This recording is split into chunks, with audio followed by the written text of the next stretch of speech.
Tanti di voi per Pasqua andate a fare la confessione per ritrovarci con Dio, ma tanti mi diranno oggi: ma padre, dove posso trovare un sacerdote, un confessore, perché non si può uscire da casa? Io voglio fare la pace col Signore, io voglio che Lui mi abbracci, che il mio papà mi abbracci. Come posso fare se non trovo sacerdote? Ma tu fai quello che dice il catechismo, è molto chiaro. Se tu non trovi un sacerdote per confessarti, parla con Dio, è tuo padre, e dire la verità: Signore, ho combinato questo, scusami, e chiedergli perdono con tutto il cuore, con l'atto di dolore, e promettergli: dopo mi confesserò, ma perdonami adesso, e subito tornerai alla grazia di Dio.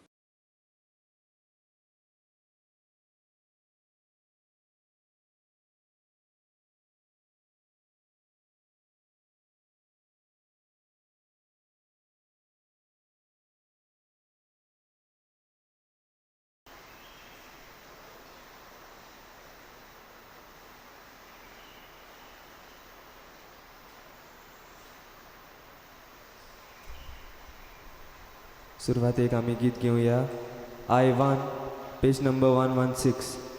I1 page number 116.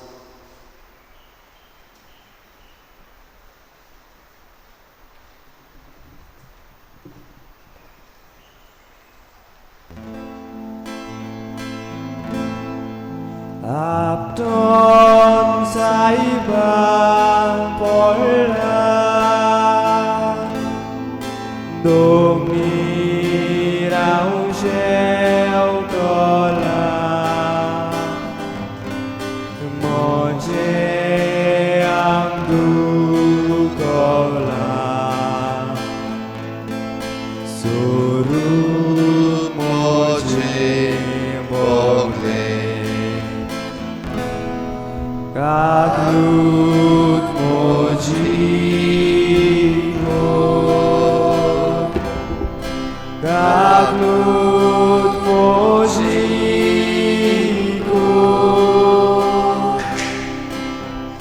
Saiba.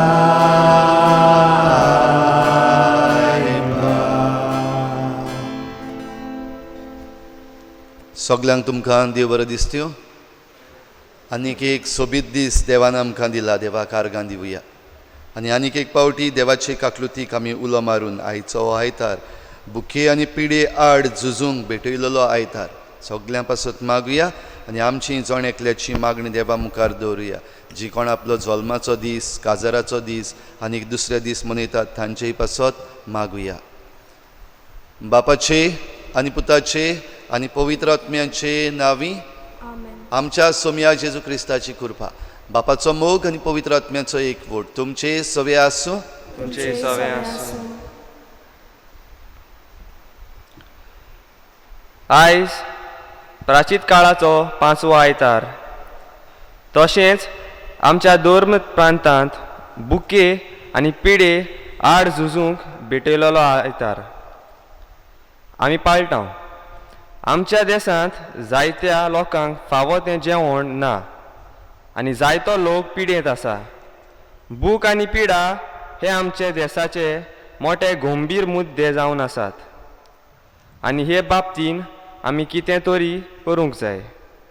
आयचो विशय पुनर्जीवनपण आनी जिवीत हांवूच ही जेजूची उतरां हे गंभीर परिस्थितीक तशेंच आमच्या जिविताचे सगळे तरेच्या आडकोळींक हाळ उपद्र्यांक धीर आनी बोरवासो दिता.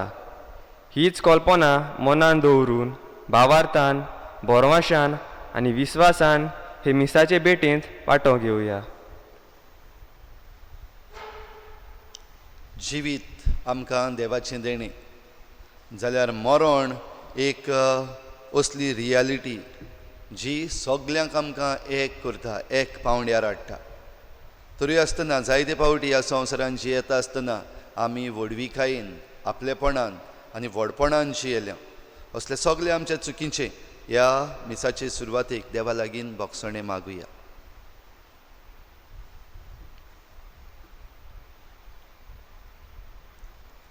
हांव पातकी सूर पदवीदार देवा आनी तुमकां भाव भयणींनो म्हजो गुन्यांव चारून सांगता मनान चिंतून तोंडान सारून वायट आदारून बरें सोडून हांवें जायतीं पातकां केल्यान हो म्हजो अपराध हो म्हजो अपराध हो म्हजो बोड अपराध ह्या पासत भाग्योन सदांच सांकवार मरे सगल्यांक देवतांक आनी भक्तांक आनी तुमकां भाव भयणींनो म्हजे खातीर आमच्या सर्वेस्परा देवा लागीं विनोती करात म्हूण प्रार्थून मागता सूर पदवीदार देव आमची काकूत करूं आमची पातकां भोगसून आमकां सासणाच्या जिविताक पावूं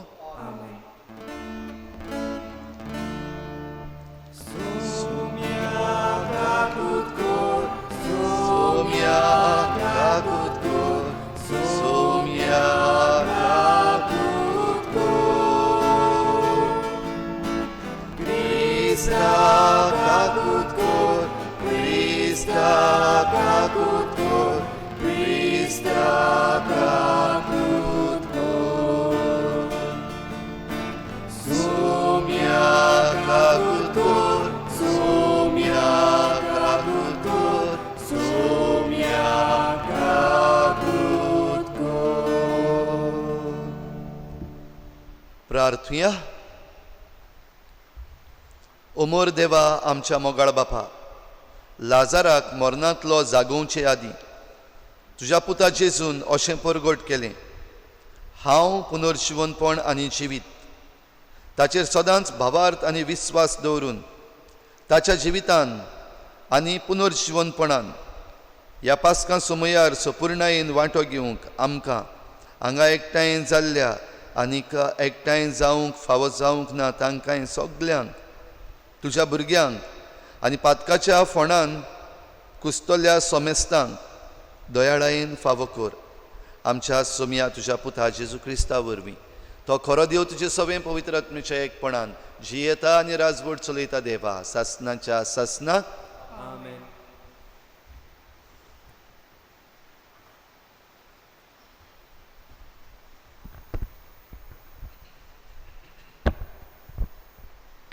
इझॅकियल प्रवादाच्या पुस्तका वेलें वाचप.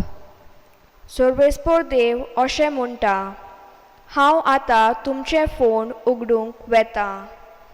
तुमकां म्हजे पोरजे तुमच्या फोंडांतली उठावंक आनी इस्रायलाच्या देसांत नव्यान पावोवंक वेता. आनी जेन्ना तुमचे फोन हांव उगडटलो आनी तुमच्या फोंडांतली तुमकां उठयतलो म्हजे पोरजे तेन्ना हांव सर्वेस्पोर म्हूण तुमकां कळोन येतलें.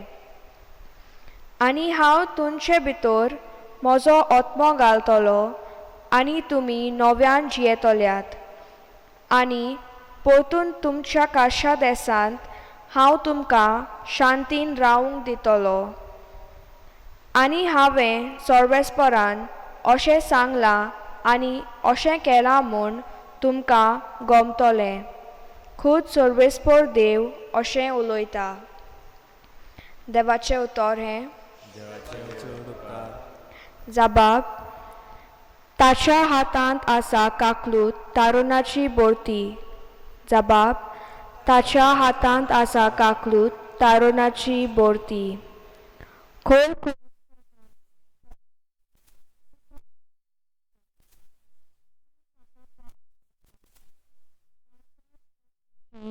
म्हज्या प्रार्थनाची आवाज तूं आयक सायबा. आमच्या गुन्यांवाचो तुवें जोर थाव घेतलो. तुजे मुखार उबो सायबा कोण उरतलो. जबाब. ताच्या हातांत आसा काकलूत तारुणाची बोरती. पूण पातकाक बोगसणें मेळटा तुजे सवें. म्हणून परमेश्वरा आमी बोजतांव तुका. परमेश्वराची वाट हांव पळयोनूच आसा. ताच्या उतरार पातयेवन आत्मो म्हजो रावता. जबाब. ताच्या हातांत आसा काकलूत तारुणाची बोरती. केन्ना फातोड पावत राखणो आशेवन आसता त्या वोन म्हजो आत्मो दोनयाक आवंडेवन रावता.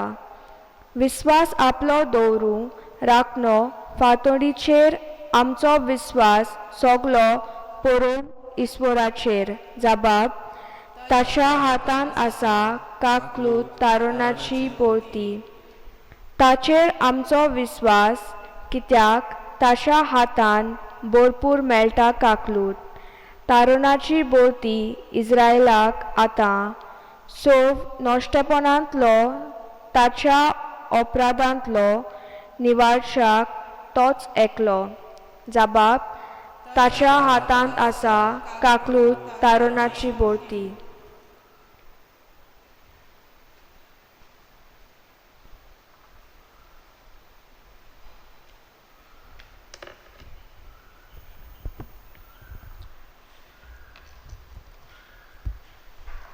भाग्योंत पावलून रोमाकारांक बरयलेले चिटी वेलें वाचप भाव भयणीनो कुडीच्या वंदावण्या पोरमोणे चलतात ती देवाक मानो नजो तूं तुमच्या जिवीत कुड्याच्या वंदावण्या पोरमोणे न्हय तुमी जियेतात तें आत्मीक जिवीत कित्याक देवाचो आत्मो तुमचे सवें बिराट करून जियेता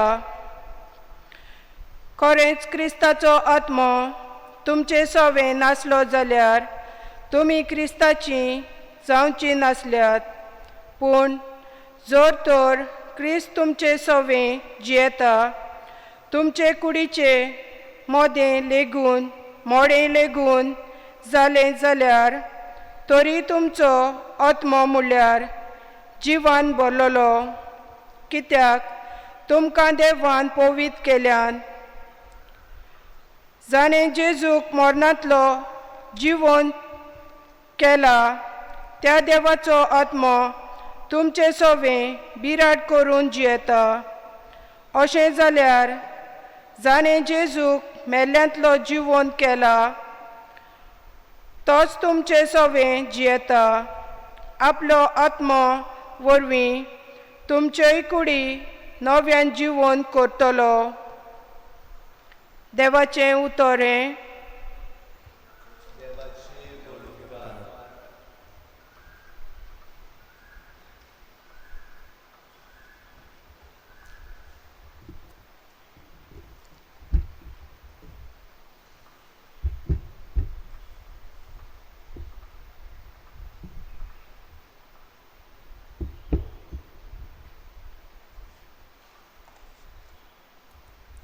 सो मी म्हणटा पुनर्जीवनपण आनी जिवीत हांवूच जो कोण म्हजेर विस्वास दवरता तो सासनाक मरचो ना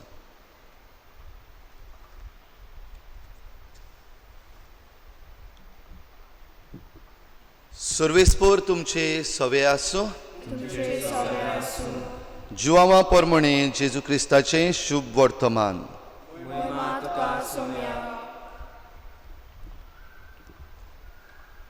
लाजाराच्या भयणींनी जेजूक सांगून धाडलें सोम्या तुजो मोगाचो इश्ट बरो ना ही खबर आयकून जेजून म्हणलें हे पिडेन तो मरचो ना ती देवाच्या मानाक आयल्या तिचे वरवीं देवाच्या पुताक महिमा मेळूंक जाय मार्ता तिची भयण मारिया आनी लाजार हांचो जेजू मोग करी तो बरो ना म्हूण ताका खबर पावली तरी आसलो तेच सुवातेर जेजू आनीक 2 दीस रावलो त्या उपरांत ताणें शिसांक म्हणलें आनीक एक पावट जुदेयांत वचुया जेजू पावलो तेन्ना लाजाराक फोंडांत घाल्यार 4 दीस जाल्ले जेजू येता म्हूण आयकून मार्ता ताका मेळूंक गेली पूण मारिया घरांत बसून रावली मार्तान जेजूक म्हळें सायबा तूं हांगासर आसलोय जाल्यार म्हजो भाव मरचो नासलो आनी आजून पर्यंत तूं देवा लागीं मागशी तितलें देव तुका दितलोच म्हूण हांव जाणा जेजून तिका म्हणलें तुजो भाव नव्यान जिवो जातलो मार्तान ताका परत म्हणलें, तो निमाण्या दिसा पुनर्जीवनपणाच्या समयार नव्यान जीवन जातलो म्हूण हांव जाणा. जेजून तिका परतीपाळ केलो, पुनर्जीवनपण आनी जिवीत हांवूच. जो कोण म्हजेर विस्वास दवरता तो मेलोय जाल्यार जिवो आसतलो, आनी जो कोण जिवो आसा आनी म्हजेर विस्वास दवरता तो सासणाक मरचो ना. हें तूं सत मानताय? तिणें ताका म्हणलें, ओय सायबा, संवसारांत येवचो आसलो तो अभिशिक्त देवाचो पूत तो तूंच म्हूण हांव सत मानतां. जेजू भोव खंतीभरीत जावन आपुणूय सगलोच थरथरलो. ताणें विचारलें, ताका तुमी खंय घाला? ताणीं ताका सांगलें, सायबा, ये आनी पळय. जेजू रडलो. देखून जुदेवांनी म्हणलें, पळयात, वताचो कितलो मोग करी. पूण तांच्या भितरल्या थोड्यांनी म्हणलें, ताणें कुड्ड्यांचे दोळे उगडले, तर ताच्यान हाका मरणांतलो निवारूंक जायनासलो. तेन्ना नव्यान खोंतीचो उस्कार सोडून जेजू समाधीशी पावलो. ती एक धोल कशी आसली आनी तिच्या तोंडार एक फातर ओडलोली. जेजून म्हळें, फातर कुशीन काडात. मेलेल्याचे भयणीन मार्तान ताका म्हणलें, सायबा, ताका 4 दीस जाले, आतां ताका घाण मारतली. जेजून तिका सांगलें, तूं विस्वास दर्शी जाल्यार देवाची महिमा देखतली म्हूण हांवें तुका सांगूंक ना. म्हणटच ताणीं फातर कुशीन काडून दवरली. तेन्ना दोळे वयर लावून जेजून म्हणलें, बापा, म्हजें आयकलें देखून तुजे उपकार आठयता. म्हजें सदांच आयकताय म्हूण हांव जाणा आसलो, पूण हांगा आसलोल्या पासत तुवें म्हाका धाडलाय म्हूण तांणी सत मानचे खातीर हांव असो उलयलां. हें म्हणटच ताणें व्हडल्या ताड्यान म्हणलें, लाजार, भायर सर. मेलोलो तो भायर आयलो. ताचे हात आनी पांय फाळयांनी बांदलोले आनी ताचें तोंड रुमालान पांगुरलोलें. जेजून तांकां सांगलें, ताचे बांदपात सोडात, ताका वचूं दी. जेजून केल्लें तें पळोवन मारयेशी आयलोल्या जुदेवांतल्या जायत्या जाणांनी ताचेर विस्वास ठेवलो.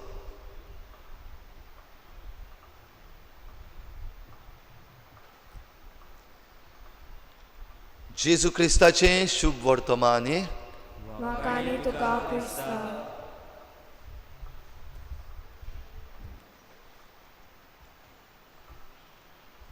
आयज प्राचीत काळाचो 5वो आयतार आनी ह्या आयताराक खेरीत भाशेन बुके आनी पिडे आड झूज मांडूंक भेटयलेलो आयतार. आनी तातूंत भितर हो आयतार पावतार म्हणल्यार आयज आमचो संवसार एके भाशेन काळोखान पडलेलो आसा. संवसाराचेर काळोख उप्रासला. आयज आमचो देश एके भाशेन भियेल्लो आसा. आयज आमची गोवा स्टेट भियेल्ली आसा. आख्खो संवसारभर लोक भियेल्लो आसा. तातूंत भितर जायते प्रश्न ल्हान भुरगीं आयज विचारता, are we going to die? Are we all going to die? आमी सगळीं मरतलीं? मरणाची भिरांत. आनी मरणाची भिरांत आमकां आसाच आनी आसतलीच. कित्याक ह्या संवसारांत जिवंक काय बरें. आमकां देवान जिवीत दिल्लें आसा आनी आमकां कोणाकूच मरूंक नाका. पूण आयच्या दिसाक देवाचें उतर आमचे मुखार एक सोत उक्तें करता. मरण ह्या संवसारांतलें शेवट न्हय, पूण ह्या मरणा वरवीं आमी नव्या जिवितान भितर सरता. कित्याक मरणा विरेत पुनर्जीवनपण ना. म्हणटच म्हणूं येता मरण बरें. आमकां दूख भोगता कित्याक मरण आयलां म्हण न्हू, पूण त्या मरणान आमी आमच्या मोगाचीं मनशां आसात तांचे कडली आमी सेपरात जाल्ल्यान देखून आनीक ती मनशां आमकां मेळना देखून आमकां दूख भोगता. भोव थोडीं जाणां दुबाव विरीत आमी मरूंकूय बी येता. मरण आमचेर कसलें येतलें, कितें करून मरतलीं, प्रश्न. आयज आमचो भारत देश आमी पळयत जाल्यार भोव करून आयज भुके आनी पिडे आड झुजत माणूक आमी हो आयतार भेटयता तेन्ना सुमार 15% आमचीं भाव भयणां भारताचीं भुकेन मरतात. आनी भुके बराबर पिडाय आसा, कित्याक भूक आसा थंयसर आपुणूच पिडाय येता. म्हणटच भुके आनी पिडे वरवीं जायतीं जाणां सोंपून वेतात. जायतीं भुरगीं सुमार 20%, अरावंड 20% माल नरिश्ड, तांकां जेवण खाण ना. आनी ह्या पासत अशक्त जाल्लीं भुरगीं आमकां दिश्टी पडटात, गरीबसाणीन जियेतात. आनी ह्या सगळ्या बोवाळान मदेंच हो कोरोना व्हायरस सगळ्या संवसाराक, फकत एक कडेन न्हू, फकत चायना न्हू, फकत इटालियाक न्हय, फकत इरानाक आनी USA आनी युरोप न्हय, पूण आख्ख्या संवसाराक, आमच्याय भारतान, आमच्याय गोंयान. आनी ही पिडा जेन्ना जाल्ली आसा, जरूय विज्ञान मनीस जे आसात, दोतोर आसात, वखद सोदूंक प्रयत्न करतात, आजून कांयच जायना. आनी ह्या पासत भिरांत आनीक वाडल्या. जे भाशेन ही पिडा पसरता, स्प्रेड जाता, आमी एकामेकाक लागीं पासून रावूंक जायना. सोशल डिस्टन्सींग आमी सांबाळूंक जाय, ना जाल्यार ती केन्ना आमकां आयली ती कळना. न्हयच फकत मनशांक मेळून, खंयच्याय जाग्यार तो व्हायरस आसा ताका हात पासून लागलो जाल्यार आमकां खबरूच नासतना आमी हे पिडेक सांपडूंक शकता. ह्या पासत भिरांत आसा. देवाचें उतर भाव भयणीनो आयज आमकां धीर दिता. आयच्या पयल्या वाचपान इजेकियल प्रवादी खेरीत भाशेन उक्तें करून सांगता, हे परजेचेर देव पातकाक लागून खास्त लायतलो, कित्याक ही परजा पातकान पडटा. देवा कडली पयस वेता आनी दुसरे देव करता. आनी हें अविस्वाशीपण देव मानून घेना, खास्त लायता. आनी ही खास्त मरणाक लेगून पावता. आनी इजेकियल प्रवादी जेन्ना परजेक ही खबर सांगतालो, ह्या पातकाक लागून ही खास्त येतली, ह्या पातकाक लागून हें मरण येतलें, तेन्ना एक भरवशाची खबर सांगता. आनी ती आयच्या पयल्या वाचपान आमी आयकल्या. हांव तुमचे भितर म्हजो आत्मो घालतलो आनी तुमी जियेतल्यात. I will put my spirit in you and you will live. आमकां जिवंक जाय. तर जिवंक जाय जाल्यार हो देवाचो आत्मो आमचे भितर आसूंक जाय. हो देवाचो आत्मो आमकां दिल्लो आसा. आमच्या बावतिजमाच्या दिसाक आमकां देवाचो आत्मो आमचे भितर घालून आमकां देवाचीं भुरगीं म्हणल्यान, देवाचीं भुरगीं, sons and daughters of God our Father. आनी जरी तर आमकां देवाचीं भुरगीं केल्यान जाल्यार आनी हो आत्मो आमचे भितर आसा आनी आमी सदांकाल जियेतल्यात जाल्यार मरणाची कसली भिरांत. कित्याक भिवचें आमी मरणाक? मरण जायते भाशेन आमच्यान पळोवंक जाता. मरण कुडीचें मरण, मॅडिकली आमी मेलीं म्हणजे आतां आमी जिवी आसा, उलयता, चलता, भोंवता, मेली म्हणल्यार कांयच ना, उलोवप ना, चलप ना, भोंवप ना, खावप जेवप कांयच ना, मेली. कुडींतलो जीव जो आसा तो गेलो, कूड बेस्ती उरली. म्हणटच हें कुडीचें मरण. दोतोर म्हणटलो, सर्टिफिकेट दितलो, डेड, आनी आमचें कॉज ऑफ डेथ दितलो, कशे भाशेन मेला. हें एक भाशेचें मरण जालें. आनी हें मरण आमकां कोणाक नाका, मातशें भियेता आमी मरूंक. दुसरे भाशेचें आनिकूय मरण आसा. आनी हें मरण जशें आयच्या देवाच्या उतरांत आमकां कळयलां, पातकाक लागून येता. पातकाक लागून पातकाची खास्त आनी पातकाचो परिणाम डेथ, मरण. आनी हें मरण म्हणल्यार आमी देवा कडलीं पयस जाता. आनी देवाचो आत्मो आमचे भितर जो आसा तोच आमीच काडून उडयता. म्हणटच जो देवाचो आत्मो आमचे भितर आसा आनी ताका लागून आमकां जिवीत मेळटा तो काडलो जाल्यार आमी मेलोलीं. जिवी आसुनूय आमी मेलोलीं मनशां जाता.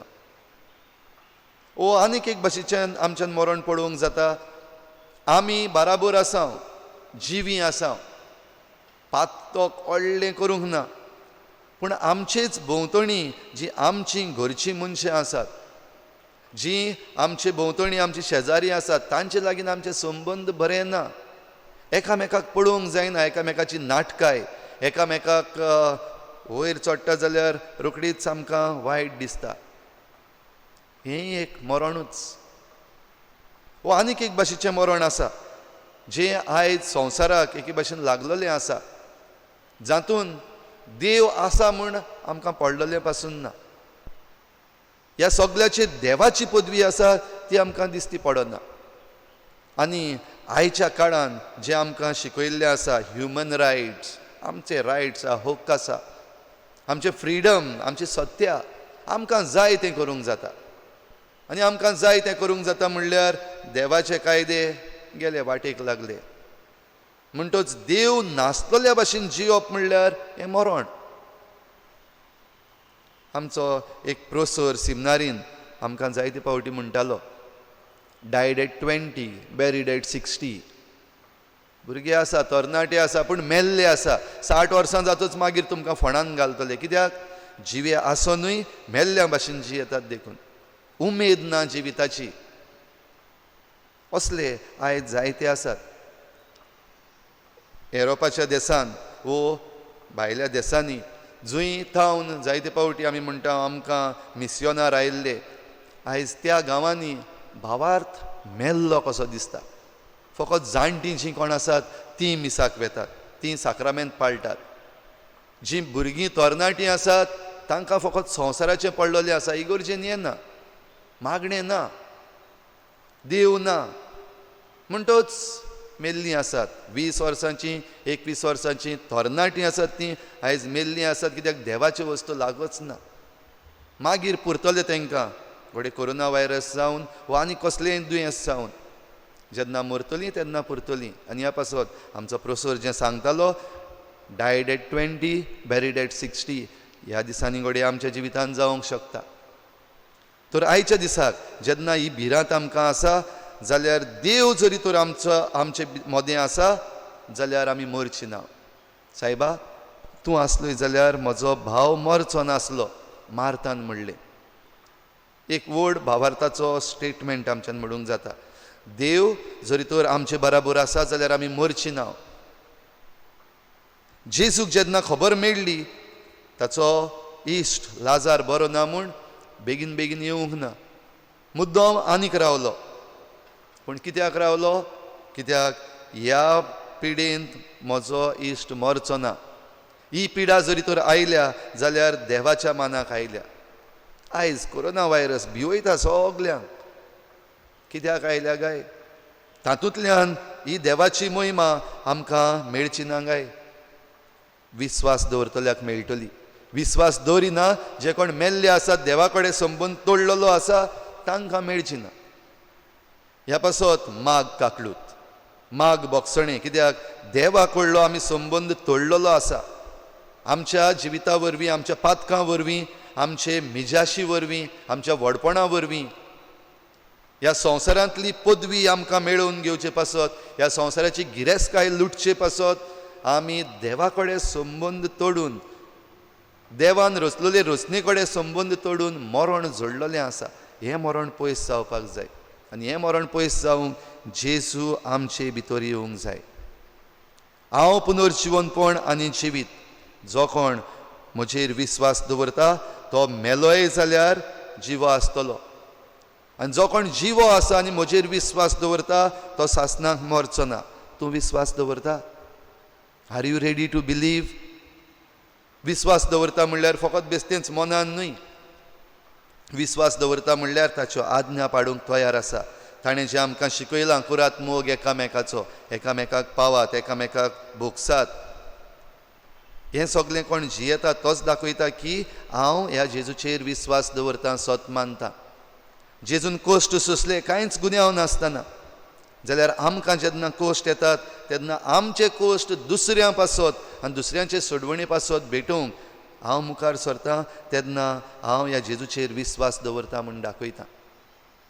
भाव भयणीनो, जेजून लाजाराक फोंडांतलो भायर काडलो. 4 दीस जाल्ले, घाण मारताली, कित्याक कूड कुसता. आमी मेल्या उपरांत 2 दीस पासून आमची कूड दवरीत जाल्यार वास मारपाक लागतलो, घाण मारपाक लागतली. पूण आमचे घाण मारतले कुसलोले कुडीक पासून जेजूच्यान पुनर्जीवन करूंक जाता. ह्या पासत हो व्हायरस जो आयला तो देवा मुखार कांयच न्हू, जेजू मुखार कांयच न्हू. पूण आजून पासून हें जावपाक दिलां जाल्यार आमकां लिसांव शिकोवपाक, आमकां भावार्थान घोट करपाक, आनी त्या उपरांत आमचो भावार्थ घेवन आमकां ही पेकोवणी मेळटलीच. देवाची महिमा आमी पळोवंक पावतल्या. पूण ह्या जेजूक आमी भितर सरूंक दिवपाक जाय.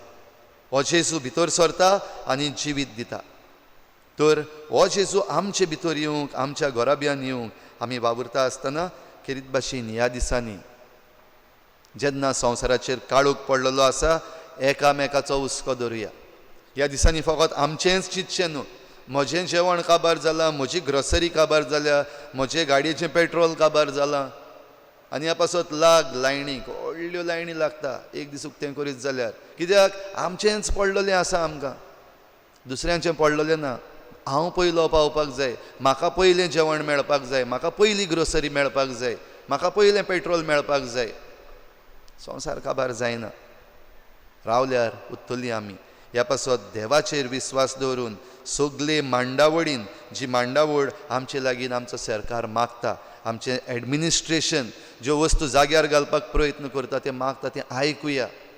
आमचे दोतोर, आमच्यो नर्सी, आमचे हेल्थ वर्कर्स आसात ते मागता, राव घरा, एलाव अस. आमकां हे पिडेचेर जैत व्हरपाक तुमचो आदार सहकार दियात, घरा रावात बसून. हे सगळ्या बोवाळान आमचे लागीं गोडे जेवण ना, भोव करून जे कोण दिसा दिसपट्टो वावर करपी आसात, आमी आमच्या गोंयांत मायग्रंट लेबर म्हणटा, तांकां घरूय बीन ना सारकें, बेश्टे झोपडपट्टीन रावतात, वो बेश्टे भाड्याच्या घरांनी रावतात, वो होमलेस आसात जांकां घरांच ना.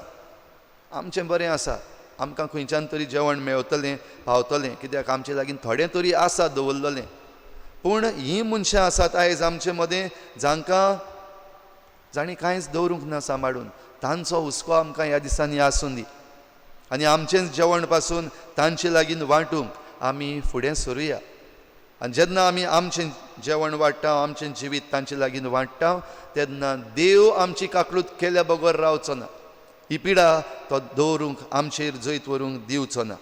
तर देवाचो आत्मो जे भाशेन आमकां जिवो दवरता, हो देवाचो आत्मो आमचे सवें बिराड करून जियेता म्हूण भाग्यून पावलू रोमकारांक चीट बरोवन आयच्या दुसऱ्या वाचपान सांगता आनी उगडास करता.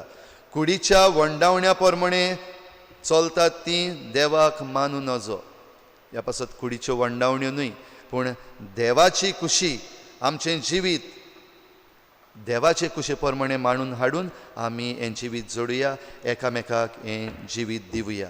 भुकेचेर, पिडेचेर आड झुजतना, कोरोना व्हायरसाचेर आड झुजतना जेजूक आमच्या जिवितान घेवया. आनी तेन्ना होच जेजू लाजाराक म्हणले ते भाशेन, लाजार भायर सर, उठ, हे पिडेंतलो भायर सर. ह्या आख्ख्या आमच्या संवसाराक हो जेजू हेंच म्हणटलो, भायर सर, ह्या पिडेंतलो, ह्या व्हायरसाक म्हणटलो भायर सर, आनी तो भायर सरतलो. हीच कृपा आमकां मागुया, आमचो भावार्थ गोट करुया आनी हे मिसाचे भेटेन आमचें जिवीत देवाच्या हातान घालुया.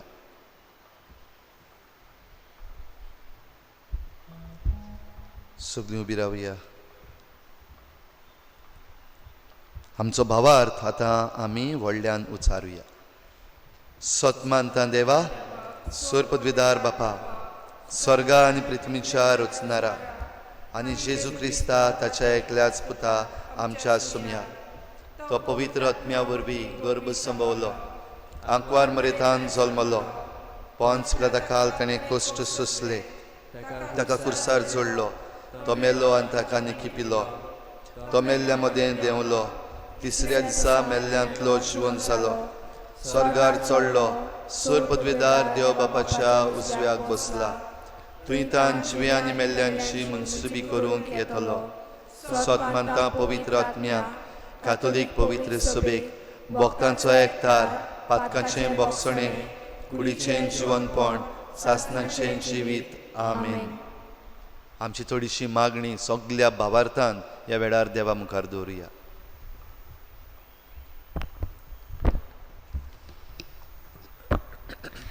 सगळ्या धर्मीक फुडाऱ्यांनी कोर्ट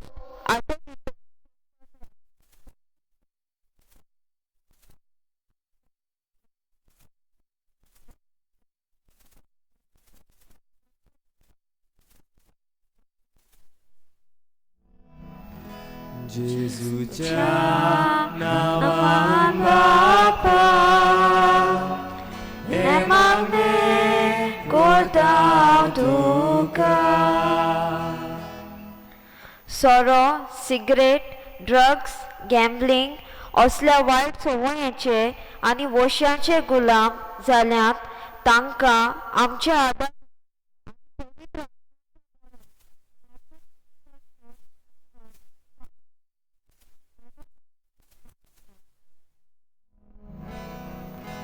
जेजूच्या नावान बापा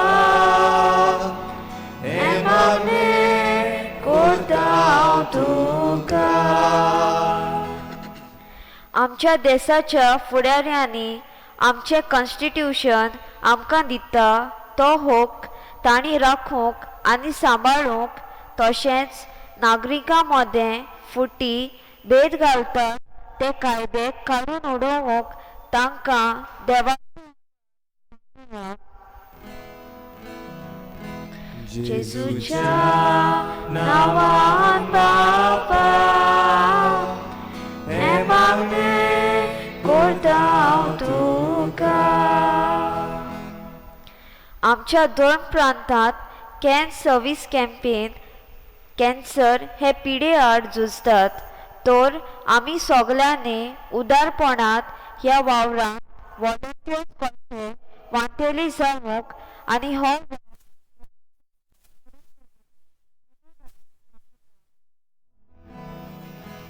जेजूच्या नावान बापा हे मागणे करता तुका. सगळ्या आमच्या भुरग्यांक तशेंच तरणाट्यांक जी आपली परिक्षा दितेली तांकां बरो येस आनी बरो फुडार मेळ्ळ्यार पुरो म्हूण देवा लागीं जेजूच्या नावान बापा हे मागणे करता तुका. ह्या वेळार किरीत भाशेन आमच्या सरकारा पासत मागुया. आमच्या केंद्र सरकारान हे फावटीक बजेट जेन्ना केला तेन्ना हेल्थ कॅर पिडे भलायकी पासत झुजूंक सुमार 69 करोड ह्या बजेटान दिल्ले आसात. जाल्यार दुसरे वाटेन डिफेन्स आमकां 1,18,555 करोड इतले घातलेले आसात. म्हणटच आमचे चड दुडू आमकां राखचे पासत आनी झुजांक लागून उजार जाता. लोकांक राखपाक सांबाळपाक हेल्थ कॅर करपाक मातशे थोडे आसात. आनी ह्या दिसांनी करीत भाशेन जेन्ना आमी ह्या कोरोना व्हायरसा आड झुजता घडये आमचे लागीं स्टॅच्यू बांदपाक हेर दुसरे वस्तू करपाक याददिस्ती बांदून दवरपाक पयशे जायते आसात. पूण ह्या हेल्थ कॅरान घालपाक पयशे घालपाक मातशे फाटीं सरलेले आसात आमचे सरकार. जाल्यार आमच्या सरकारा पासत मागुया ही जाणवाय गरजेक हो हेल्थ कॅर भोव करून आतां कोरोना व्हायरस पिडेक काल ताचेर आड झुजपाक प्रयत्न करता आसतना दोतोरांक, नर्सींक, हेल्थ कॅर जे हेल्थ वॉलंटियर्स आसा तांकां फावो त्यो सवलती फावो करूंक आनीक ह्या पिडेचेर झूज मांडूंक भार घेवन वावरूंक तांकां खेरीत करपा मागुया. जेजूच्या नावान बापा हे मागणे करता तुका. ओगीच रावन आमची जण एकल्याची खासगी मागणी देवा मुखार दवरुया.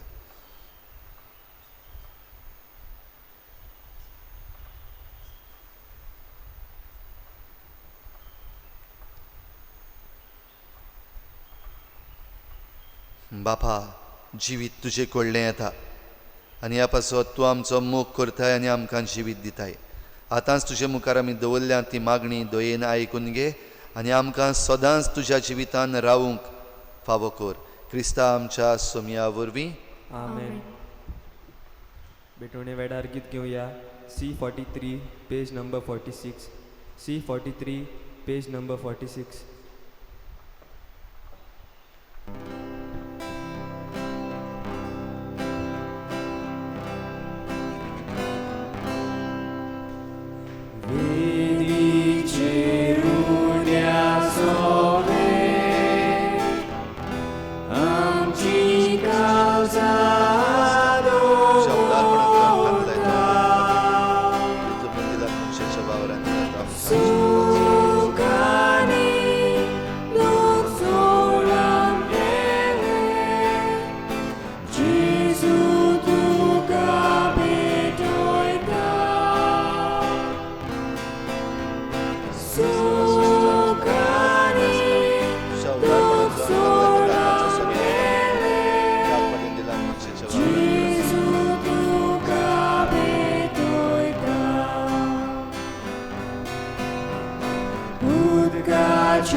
म्हज्या भावा भयणींनो, म्हज्यान तुमचें बलिदान सोर पदवेदार देवा बापाक मानतात असलें जावं म्हूण मागात. हे तुमच्या हातांतलें बलिदान आपल्या मनाक आनी मोहिमेक आमच्या आनी पवित्र सभेच्या आदराक सर्वेस्पोर मानून घेवन.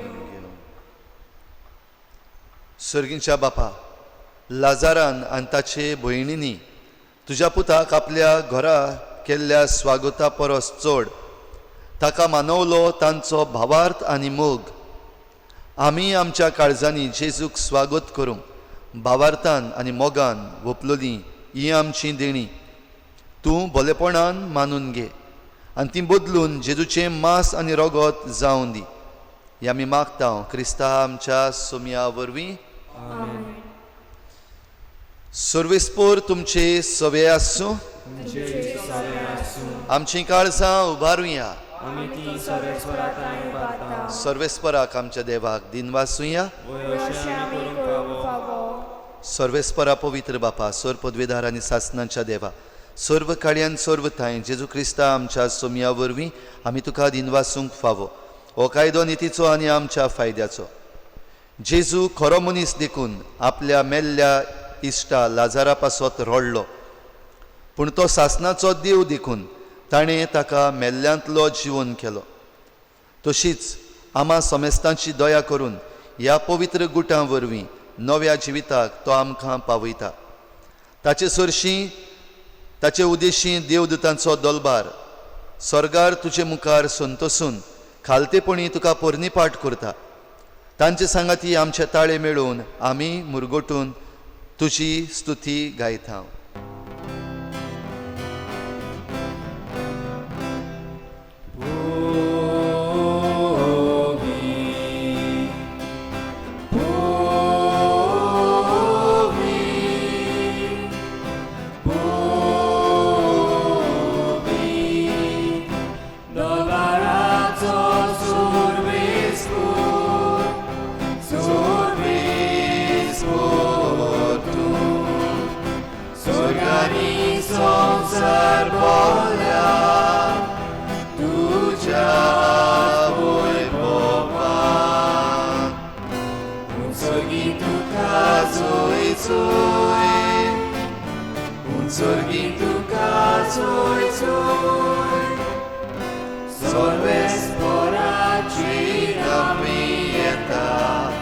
Sorves por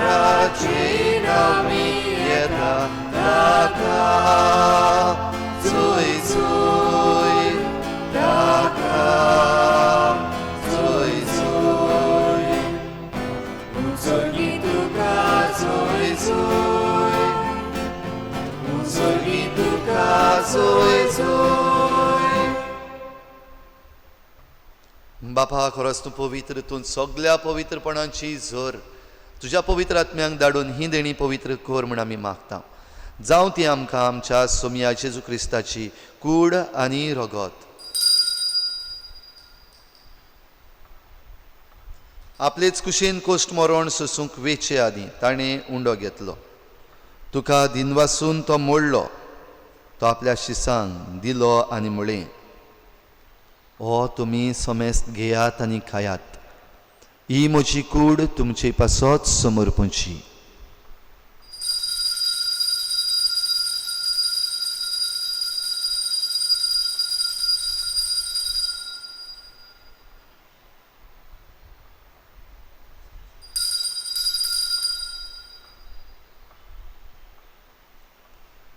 तेच परी जेवण जातोच ताणें काल्च घेतली, तुका नव्यान दिनवासलो, ती आपल्या शिसांक दिली आनी म्हळें, तुमी समेस्त घेयात आनी हातलें पियेयात, ही म्हज्या रोगताची खाल्च, नव्या आनी सासनीक कराराचें हें रगत.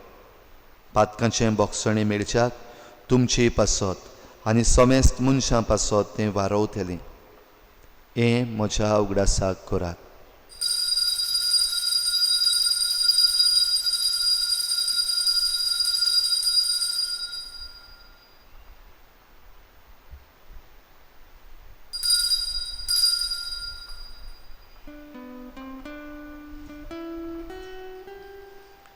भावार्थाचो घुटपोर घोटुया, तुझ्या खुर्सानी पुनर्जीवन पडा वरवीं तुवें आमकां सोडयली सोम्या, संवसाराच्या सोडवणारा आमची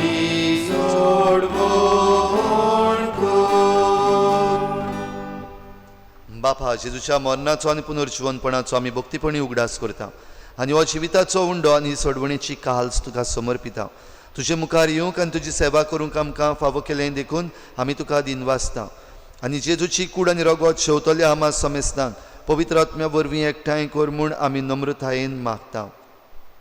सर्वेस्परा आख्खे प्रितुमीचेर विस्तारलेली तुजे पवित्र सभेचो उगडास कर आनी फ्रांसीस आमच्या बागयोन बापा, फिलिप नेरिया आमच्या गवळी बापा आनी सगळ्या याज्ञिकी वर्गा बरोबर तिका प्रिती मोगांत वाडय. पुनर्जीवनपणाचो बरवसो धरून मेल्यान त्या सगळ्या आमच्या भावा भयणांची काकूत कर. भोव करून कोरोना व्हायरस हे पिडेंत ह्या दिसांनी जीं सोंपून वेतात, सोंपून गेल्यान तांची दया कर म्हूण आमी मागता. तांकां तुजे इश्टागोतीन मेल्ल्या समेस्तांक तुजें परजोळीत मुखामोळ पळोवंक फावो कर. आमा समेस्तांची तुजे काकलुतीचेर पातयेवन तुजेर विस्वास दवरतल्यांची दया कर म्हूण आमी मागता.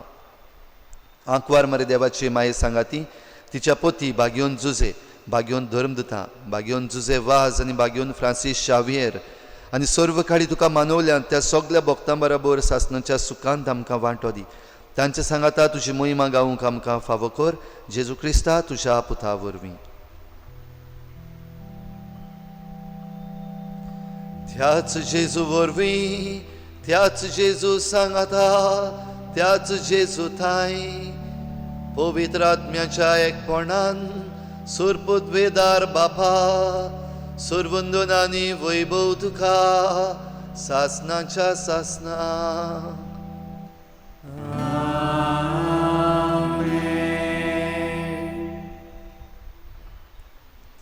आमकां जिवीत दिवचे पासत आमचो देव आमचे लागीं येता. He comes to us. आमचो जेजू, आमचो सोडवणदार आमचे लागीं येता. ताका घेवंक आमची काळजाची दारां उगडुया आनी आमच्या विनम्र काळजान जेजून शिकयल्ल्या प्रार्थनांतल्यान बापाक आमी उलो मारुया. आमच्या बापा स्वर्गीच्या, तुजें नांव पवित्र जावं, तुझे राज आमकां येवं, तुजी खुशी स्वर्गार जाता तशी संवसारांत जावं. आमचो दिसपट्टो गिराज आज आमकां दी, आनी आमी आमचेर चुकलेल्यांक बक्षिता. तशी आमची पातकां बगोस, आनी आमकां ताळणीत पडूंक दिवं नाका, पूण वायटांतली आमकां निवार. सर्वेस्परासूर वायटांतली आमकां निवार. दया करून ह्या जिवितांत सवस्काय आमकां दी. सर्गीच्या सुखाक आनी आमच्या सोडवणणारा जेजू क्रिस्ताच्या येण्याक आमी बरवाशान वतरेकता. तर आमकां तुजे उदार काकलुतीन सर्व पातकांतली सुटोय आनी सर्व आकांतांतली वाटाय. कित्याक राजवटी पदवी आनी महिमा तुजी सासणाच्या सासना. सोम्या जेजू क्रिस्ता, तुवें तुज्या धर्मदूतांक म्हळें, तुमकां शांती दवरता, म्हजी शांती तुमकां दिता. आमच्या पातकांचेर न्हय, पूण तुजे पवित्र सभेच्या भावार्थाचेर दिश्ट घाल, आनी तुजे कुशे प्रमाणे तिका शांती दी, आनी तूंच तिका एकवटान सांबाळ. जो जियेता आनी राजवट चलयताय सासनाच्या सासना. सोम्याची शांती सदांकाल तुमचे सवे आसूं. एकामेकाक खुशालकायेन शांती दिवया.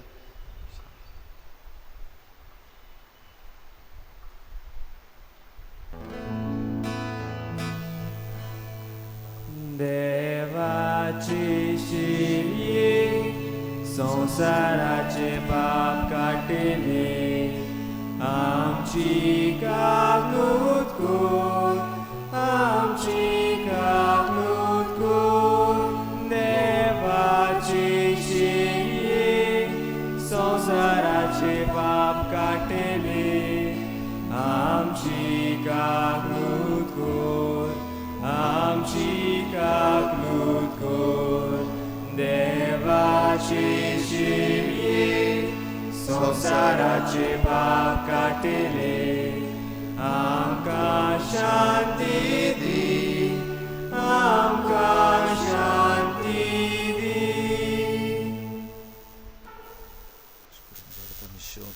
ती आमची जट्टी आनी कास्त हाडिना आसा, पूण तुजी काकुतीन आमच्या आत्म्याक तशेंच कुडीक भलायकी आनी वखद दी.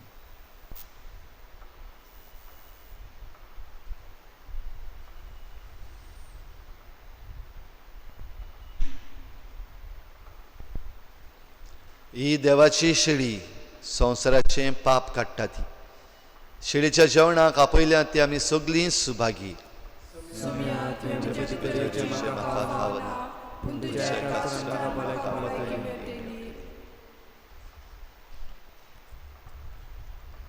ह्या वेळार ह्या पवित्र कुमन्यावान भाग घेवंक आमकां सगल्यांक फावो जायना, पूण करीत भाशेन हो आत्मीक कुमन्याव आमी ह्या वेळार घेवया. आमचे स्क्रिनीचेर ह्या वेळार हें आत्मीक कुमन्यावाचें मागणें आसा तें काळजांत तावन बरे भाशेन करून ह्या कुमन्यावांत आमी वांटो घेवया.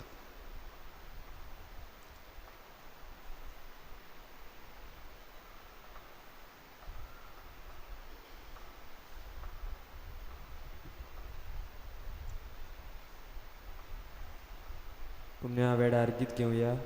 I-23 page number 130.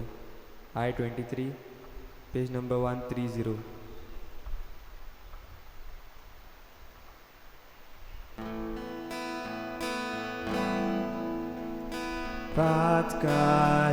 पातकारिणांत बुडोन शारान व्हडली पातकी, जेवणा वस्त्र्यान पातकी, तुज्या पांया बोली आपले पातोक रोलून मोगा बोर मोडोतून सगल्या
प्रार्थुया. सोम्या जेजू क्रिस्ता, सोमेस्त काळांच्या बुजवणारा बेतानियेंत वचून आनी लाजाराक जिवो करून मार्ताचें आनी मारयेचें काळीज तुवें उत्तरां व्हरत्या संतोसान भरलें. आमच्या दर दिसाच्या पास्काच्या जेवणान आमकां तुज्या जिवान भरच्याक आनी तुज्या दुलोब काळजाची गोडसाण चाकूंक दिवच्याक आमकांय भेट दिवंक तूं येताय.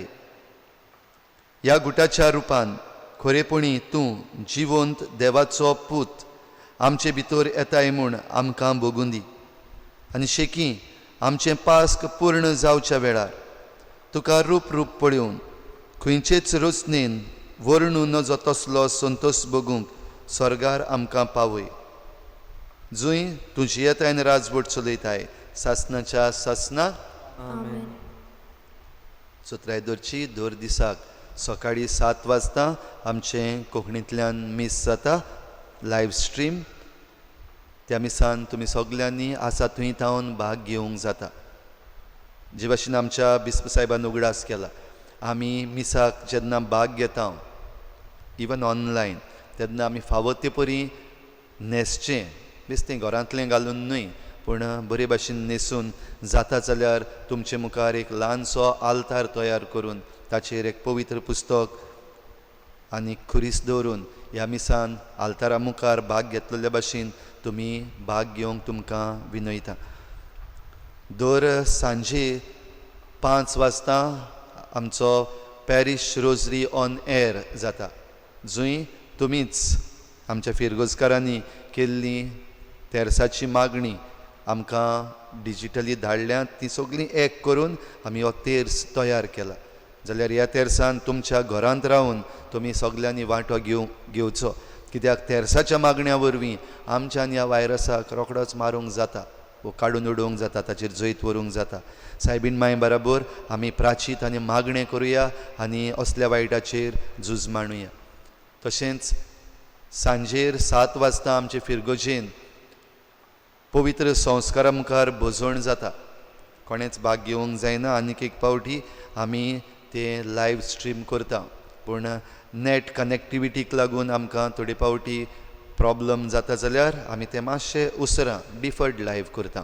तातूंतय तुमी भाग घेवचो आनीक मागण्या वरवीं आमी हाचेर झूज मांडुया. खेरीत भाशेन आमचे चिखलेचे पवित्र सभेक आमी मागणे आनी उपास करून ह्या वायटाचेर झूज मांडटा तेन्ना ह्या बुधवाराक कमींग वेनिसडे आमचे फिरगोजेन आमी मागणे आनी उपासाचो दीस मनयतले. म्हणटच त्या दिसाक आमी तयारी करची.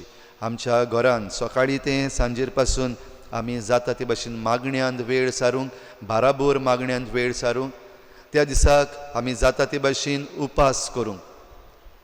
जे कोण दुयेंत आसात तांकां तो उपास लागना, पूण आमी सगल्यांनी जाता ते भाशेन त्या दिसाक हो उपास करून हे आमचे उपासाचें जे त्या दिसाचें आमचें दुडू उरतात वो जेवण जें कुशीन काडून दवरता तें गरजेवंतांक भोव करून घरदार नासलेलीं आमच्या गोंयांत आसात, मायग्रंट लेबर्स आसात, तांकां आमी ते पावते करूंक आमी वावुरतले. म्हणटच ह्या दिसाकूय आमी खेरीत भाशेन भाग घेवन मागणे आनी उपासा वरवीं जेजू बराबर ह्या वायटाचेर झूज मांडुया.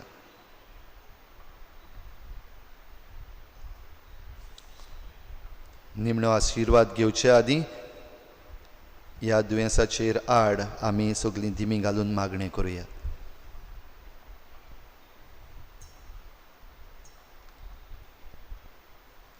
सोर पदवेदार आनी काकलुत्सारा देवा, तुजे आख्खे रचनेचो तूं ओप्रिमीत मोग करताय. संवसारभर कोरोना व्हायरस पिडे खाल कश्टवतल्या पासत तुका आमी प्रार्थना उबारता. ती कोनवाळा येन आयकून घे. यावचीच सुरू जाल्ली पेस्त पिडा नियंत्रणा खाली येवंक हे पिडेक लागून दोगदवतल्यांक बेगीनच इलाज आनी तांच्या कुटुंबांक आनी तांच्या कुटुंबाक फावो ती बळ शक्ती फावो ती बळ शक्ती मेळचे खातीर मेळचे खातीर तुजो आदार मागूंक तुजो आदार मागून आमी तुजे सरशी येता तुजे सरशी येता हे पिडेचेर हे पिडेचेर अभ्यास करतल्या अभ्यास करतलो विज्ञानाक विज्ञानाक एक गुणाधिकवासीन एक गुणादिस्वासी बेगीनूच सोदून काडूंक बेगीनूच सोदून काडून आदार दी म्हूण आदार दिवून तुजे लागीं तुजे लागीं आमी मागता आमी मागता आमच्या सरकाराक आमच्या सरकाराक आनी भोव करून आनी भोव करून भलायकी अधिकाऱ्यांक भलायकी अधिकाऱ्यांक पोरजेच्या बरेपणा खातीर पोरजेच्या बरेपणा खातीर फावो ती पावलां मारूंक फावो ती पावलां मारून तुजे जाणवायेन तुजे जाणवाय उजवाडाय उजवाडाय जेजू क्रिस्ता जेजू क्रिस्ता आमच्या सोम्या वरवीं आमच्या सोम्यावर आमेन. आमेन.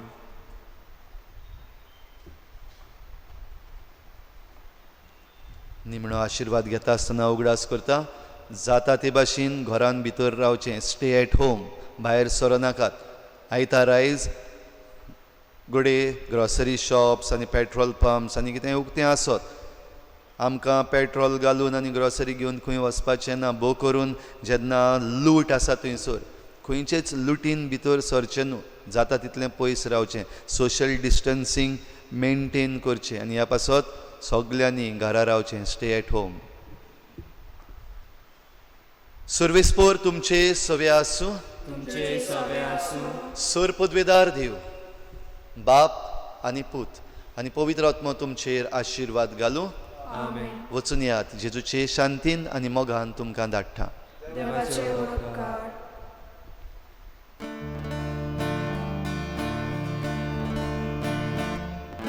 सगळे तुझे मोगाचो देव बक्षिता सगळ्या तुझ्या वायटा गुणाचे दिता ओतम्या म्हज्या काळजांत देवाचे उपकार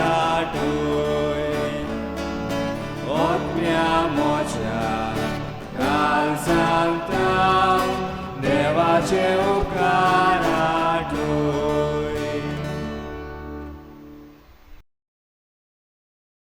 चार भाशेचे मनीस दाखयल्यात ABCD. ए म्हणल्यार जो इन्फेक्टेड जाल्लो आसा. B म्हणटा तो इन्फेक्टेड जाला पूण कोणाक खबर ना तो इन्फेक्टेड जाला म्हूण. C म्हणटा तो हो A जो इन्फेक्टेड जाला ताका भेटलोलो मनीस ताचो कडेन वळखीचो ताचो इश्ट आनी ह्या पासत ताका क्वॉरंटायन केलो. जे भाशेन आमच्या गोंयांत आतां 14 जाणांक क्वॉरंटायन केला. इन्फेक्टेड आसात ते 3 जाण A आनी D म्हणटात ते जे भितर आसात stay at home lockdown social distancing हें सगळें करतात बरे भाशेन ते D तांकां कांय जावंक ना आजून.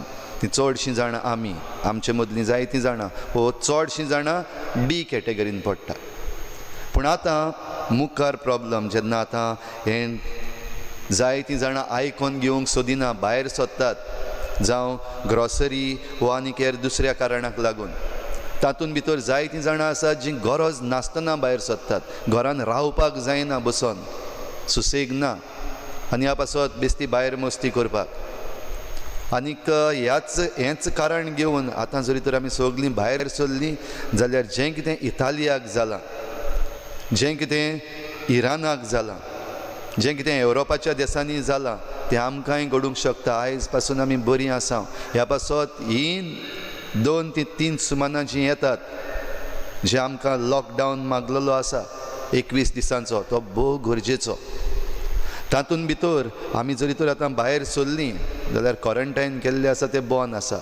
D जे आसात बरे आसात आमी ते आमी सगळे ग्रॉसरी शॉप्स आनी हेर दुसरे सुवातेर वचून एकामेकाक भेटपाक लागलीं. A आसा ते आमकां मेळचें ना चडशे कित्याक तांकां आयडेंटिफाय केला. पूण जे B जे आसा म्हणजे ते इन्फेक्टेड म्हूण कोणाक खबर ना ते ह्या मनशांक म्हणजे A जे आसात इन्फेक्टेड आसा तांकां वो जे कोण इन्फेक्टेड आसा तांकां मेळ्ळोले तांकां मेळून घडये तांकांय हो वायरस आसा पूण सिमटम्स आजून दिसूंक ना कित्याक इन्क्युबेशन पिरियड म्हणलेलो आसा आनी तो 2 सुमानाचो 14 दीस तरी लागता समजूंक. त्या उपरांत सिमटम्स दिसती पडटले. पूण त्या काळा भितर जरी तर आमी तांकां मेळटा जाल्यार तोच वायरस आमकां येवपाक शकता. इतलो डेंजरस तो वायरस. आनी हेंच घडलां इटालियाक आनी हेर दुसऱ्या देशांनी. आनी आयज कितें जालां तें आमच्या दोळ्या मुखार आसा. आमकांय जाय काय हें आमी बरे भाशेन चिंतचें. आनी ह्या पासत आमच्या मान्य मुखेल मंत्र्या लागीं आमी मागता, आमी तुजे बराबर आसा. लॉकडावन आसूं दी, लॉकडावन काडनाका. ज्यो इसेन्शियल सर्विसीस दिवपाक जाय, जे प्लॅन्स काडलेले आसा ते आमी मानून घेता. तातूंत वॉलंटियरींग हेंय बीन एक बरीशी वस्त तुमी काडल्या विचून. जायते जाण आमची तरणाटीं तयार आसात हें वॉलंटियरींग करपाक. कित्याक सगल्यांक हें जाल्लें आमकां नाका. आमी सगल्यांनी बाराबर वावर करूंक जाय. It is not like it is your responsibility go and do what you want. कित्याक एकल्याक जायत जाल्यार तें सगल्यांक केन्ना जालें आनी कशें जालें आमकां कळचें ना. देखूनच जाणवाय आमच्या मतीन येवं दी. आमचे वडील जे आमकां सांगता तें समजून घेवया, मानून घेवया. आमचे दोतोर नर्सी आनी हेल्थ वर्कर्स जे आसात, GMCन आसात आनी दुसऱ्या हॉस्पिटलांनी आसात, ESI हॉस्पिटलान आसात मारगांव, ते आपलो जीव रिस्कार घालून थंयसर काम करता. जे कोण इन्फेक्टेड जाला तांकां बरें करूंक आनी हें इन्फेक्शन पसरोना जावपाक, स्प्रेड जायना जावपाक आपलो जीव रिस्कार घालून ते काम करता. थोड्यो फॅसिलिटीज पासून तांकां ना, फावो तितलें प्रोटेक्शन ना. दोतोरांचें आमी आयकलां कालच्या दिसाक, फावो तितलें प्रोटेक्शनूय तांकां ना. तरी पूण आपलो जीव रिस्कार घालून हो स्प्रेड आडावपाक, to stop the spread, they are working आनी दे नीड आर सपोर्ट. म्हणटोच हांव तुमकां विनयतां, लॉकडावन काडीत जाल्यार पासून वो ग्रॉसरी शॉप्स हांच्या नांवान आमकां भायर सरूंक मेळटा जाल्यार पासून कोणेंच भायर सरचें न्हू. कित्याक असले जायते जाण भायर सरतले आयकचें ना. असले जायते जाण भायर सरतले जांकां कसलीच गरज ना, पूण भितर बसूंक जायना. भायर सरतले, सगल्यांक मेळटले, कोणाक मेळटले खबर ना. ह्या पासत कोणेंच भायर सरचें न्हू. Stay at home. लॉकडावन आसूं दी. खरेंच गरज आसा जाल्यार आमच्या घरांतलो एकलो कोणूय, पूण जंय दुसऱ्यां लागीं आमी मिसळ जायना ते भाशेन भायर सरचीं. पूण आनीक एक पावटी मागतलो, भायर सरनाकात. B at home. तुज्या घरच्यां पासत, तुजे पासत आनी आमच्या सगल्या गोंयकारां पासत आमी भितर रावया आनी बरे भाशेन हो लॉकडावन जातून ह्या वायरसाक मारून उडोवपाक वा ताका नाटक करूंक आमकां सयेग आसा तो बरे भाशेन घेवया. देवाचेर विस्वास दवरुया, देवाक लागीं येवया. जायते कडेन हे ग्रॉसरी शॉप्स ओपन केल्ले आसा, तांकां तें सोशल डिस्टन्सींग मेनटेन करपाक पयलीं तयारी केल्या सगली. आमचें हे भाशेन जालां, तयारी नासतनाच एनावन्समेंट जाला, फाल्यां उक्तें जातलें. म्हणटोच आनीक एक पावटी उगडास करता, भायर सरूं नाकात, घराच रावात. आनी जरी तर तुमच्या शेजाऱ्याक वो भोंवतणी कोणाकूय गरज आसा, जावं जेवणाची, बो करून जेवणाची, एकामेकाक पावात, एकामेका लागीं शेअर करात. Share your food, not the virus.